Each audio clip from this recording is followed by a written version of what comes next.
സാമ്പാറിൻ്റെ കഷ്ണം മേടിച്ചുകൊണ്ട് വന്നു കേട്ടോ. അപ്പോൾ ഞാൻ വിചാരിച്ചു സാമ്പാർ വെക്കേണ്ട അവിയൽ വെക്കാമെന്ന്. അപ്പോൾ വെണ്ടക്കായ, തക്കാളി, വഴുതനങ്ങയൊക്കെ മാറ്റിയിട്ട് ബാക്കിയുള്ള എല്ലാ കഷ്ണങ്ങളും എടുത്തിട്ട് നമ്മുടെ അവിയലിനായുള്ള പരുവത്തിൽ അരിഞ്ഞ് കഴുകിയിട്ടുണ്ട്. ഈ ഒരു ചട്ടിയിലാണ് നമ്മൾ അവിയൽ വെക്കാൻ പോണത്. അപ്പോൾ കഴുകിയ കഷ്ണങ്ങളൊക്കെ ആ ഒരു ചട്ടിയിലേക്ക് ഇട്ട് കൊടുത്തിട്ട് അതിലേക്ക് കുറച്ച് മഞ്ഞൾപ്പൊടിയും പാകത്തിനുള്ള ഉപ്പും ചേർത്ത് കൊടുത്ത് കൈ വെച്ച് നന്നായിട്ടൊന്ന് മിക്സ് ചെയ്ത് യോജിപ്പിച്ച് കൊടുക്കുകയാണ് കേട്ടോ ചെയ്യണത്. ഇനി ഇത് വേവാൻ ആവശ്യത്തിന് കുറച്ച് വെള്ളം കൂടി ഒഴിച്ചു കൊടുക്കണം കേട്ടോ. അപ്പോൾ ഞാനൊരു ചെറിയൊരു കപ്പ് വെള്ളം അതിലേക്ക് ഒഴിച്ചു കൊടുക്കുന്നുണ്ട്. ഇനി അടുപ്പ് കത്തിച്ച് ചട്ടി അടുപ്പത്ത് വെക്കുക.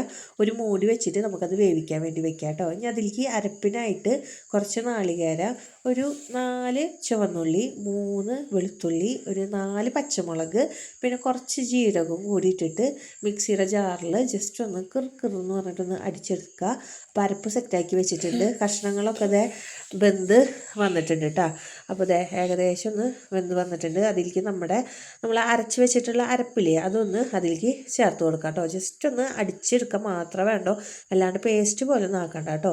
അതൊന്ന് നന്നായിട്ട് മിക്സ് ചെയ്ത് നമ്മുടെ കഷ്ണങ്ങളിലേക്ക് ഒന്ന് യോജിപ്പിച്ച് കൊടുക്കുക. ഉടയാണ്ട് തന്നെ നന്നായിട്ടൊന്ന് യോജിപ്പിച്ച് കൊടുക്കുക. പക്ഷേ എൻ്റെ പച്ചക്കറികളൊക്കെ ഒന്ന് നന്നായിട്ട് വെന്തിട്ടുണ്ട്. അപ്പോൾ അതിലേക്ക് തന്നെ കുറച്ച് തൈരും കൂടി ഞാൻ ഒഴിച്ചു കൊടുക്കുന്നുണ്ട് കേട്ടോ, ഒരു പുളിരസം കിട്ടാൻ വേണ്ടിയിട്ട്. അതും നന്നായിട്ടൊന്ന് യോജിപ്പിച്ച് കൊടുക്കുക. ഏകദേശം ഒന്ന് വെന്ത് ഇത്തിരി ഒന്ന് കുഴഞ്ഞു പോയിട്ടുണ്ട്, എന്നാലും കുഴപ്പമില്ല, വല്ലാണ്ട് അങ്ങോട്ട് ഉടഞ്ഞിട്ടില്ല കേട്ടോ. എന്നിട്ട് ഞാൻ അതിലേക്ക് ഇത് ഇടാൻ മറന്നുപോയി, വേപ്പിൻ്റെ ഇല ഇടാൻ മറന്നുപോയിട്ടുണ്ടായിരുന്നു കേട്ടോ. അപ്പോൾ ഞാൻ ഈ ഒരു സമയത്ത് വേപ്പിൻ്റെ ഇല കുറച്ച് അതിലേക്ക് ഇട്ട് കൊടുക്കുന്നുണ്ട്. എന്നിട്ട് അടച്ച് വെച്ചിട്ടൊന്ന് വേവിച്ച് എടുക്കുന്നുണ്ട് കേട്ടോ. പിന്നെ ഒന്ന് വെന്ത് വന്നപ്പോൾ കുറച്ച് പച്ച വെളിച്ചെണ്ണയും കൂടി ഒഴിച്ച് കഴിഞ്ഞിട്ടുണ്ടെങ്കിൽ നമ്മുടെ അവിയൽ കറി ഇവിടെ റെഡി ആയിട്ടുണ്ട്.